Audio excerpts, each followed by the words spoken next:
This is Rob Tebbutt for Boxing Social. Delighted to be joined here today by unbeaten featherweight prospect, the Piranha, Ryan Garner. We're here at Peacock's Gym for the media workout ahead of your return to the ring. How are you, Ryan? Yeah, I'm not too bad, mate. You? I'm not too bad, thank you. Always like it when people ask me how I am. Happens very, very rarely, could you believe? Yeah, I know. Yeah, I am very tired. Great to do this finally. You're somebody I've been trying to get hold of for a while. Yeah, hard man to get hold of. Busy man, no joking.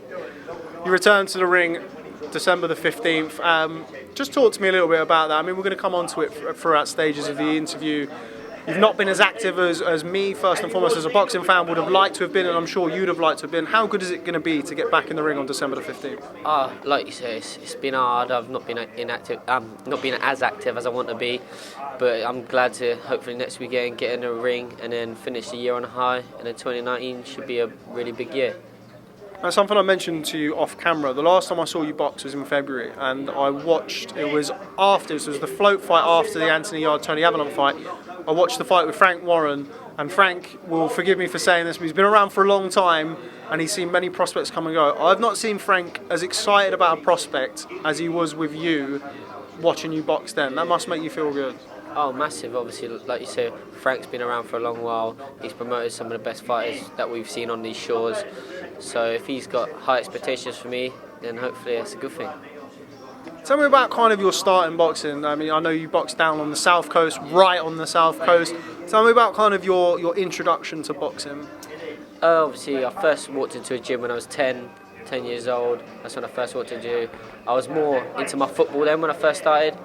But obviously, I got two older brothers. I was always fighting from young. Do you know what I mean? Yeah. So they always used to beat me up. And obviously got into boxing, and then as soon as I did it, I got the bug, and then never looked back since, really.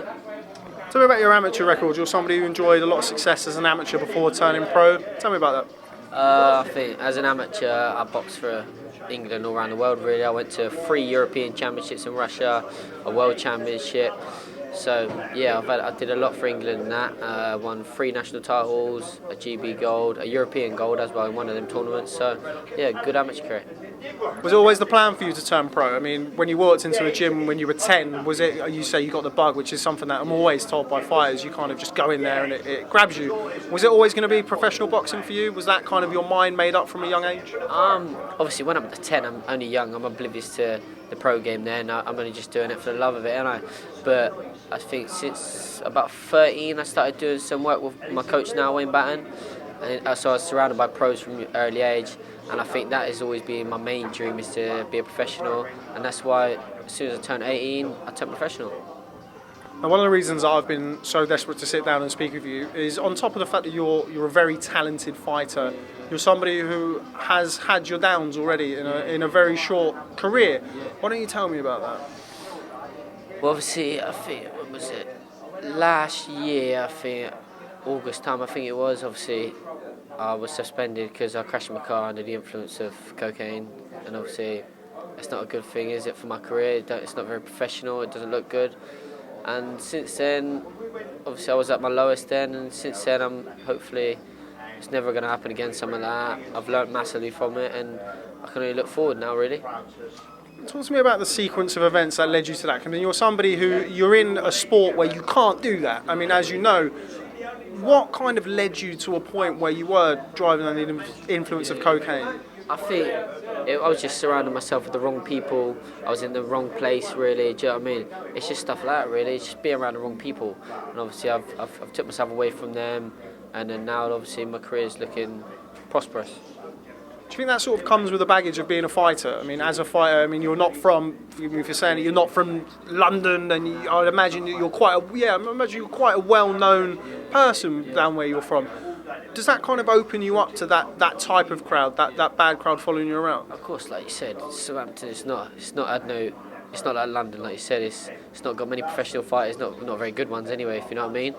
So you seem to get a lot of hangers on. Obviously, everyone wants to be your mate.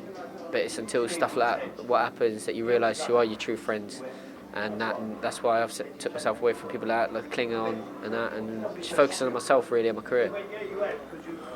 I also know Frank well enough to know that I can imagine him not being very pleased when that happened.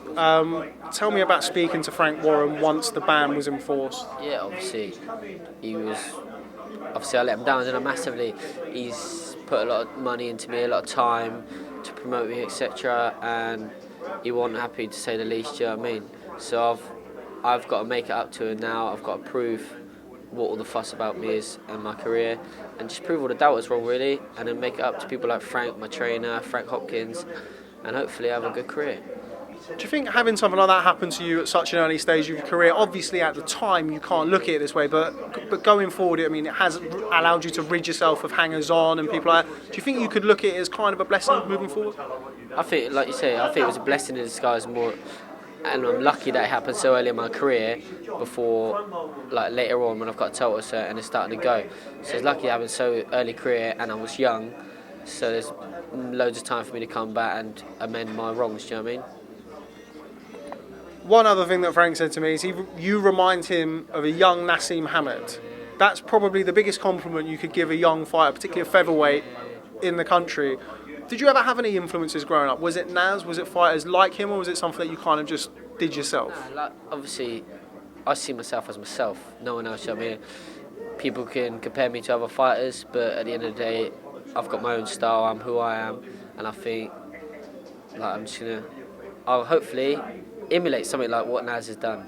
If I do it half of what he's done, then I'll be happy. Do you know what I mean? Now, the last time I saw you box was in February. The last time I saw you was when you were supposed to box in Leicester. Now, you didn't box in Leicester. Why don't you tell us what happened? Obviously, like a couple of days leading up to the fight, I wasn't feeling myself. I was ill. Like I started getting like hot and cold flushes, etc. And I think once I got to the weigh-in, obviously the making weight, getting down the weight, not feeling myself, played a massive impact on that. And obviously I fainted at the weigh-in.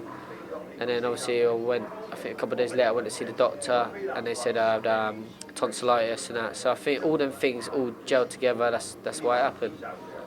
Must have been frustrating, kind of making your long-awaited return to the ring to have something like that. I was there when you fainted, and it was scary for me to watch. It must have been terrible for you to go through. Yeah, obviously it's humiliating, isn't it, more than anything. I've did all that training, all that sparring. I went over to Tenerife to spar Ryan, Walsh, British champion.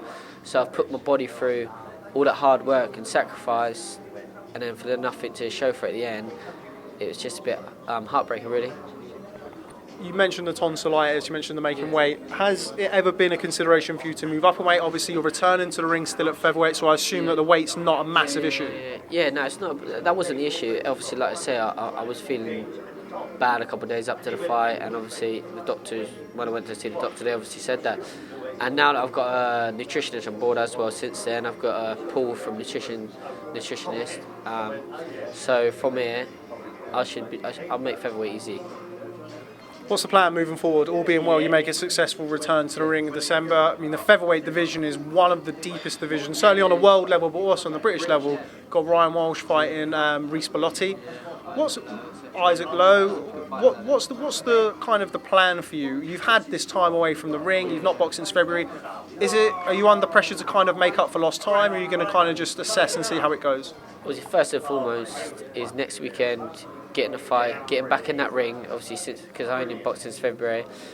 But there's no point in rushing me. I'm still young. I'm only 20 years old still. So that's the positive thing. I'm still young.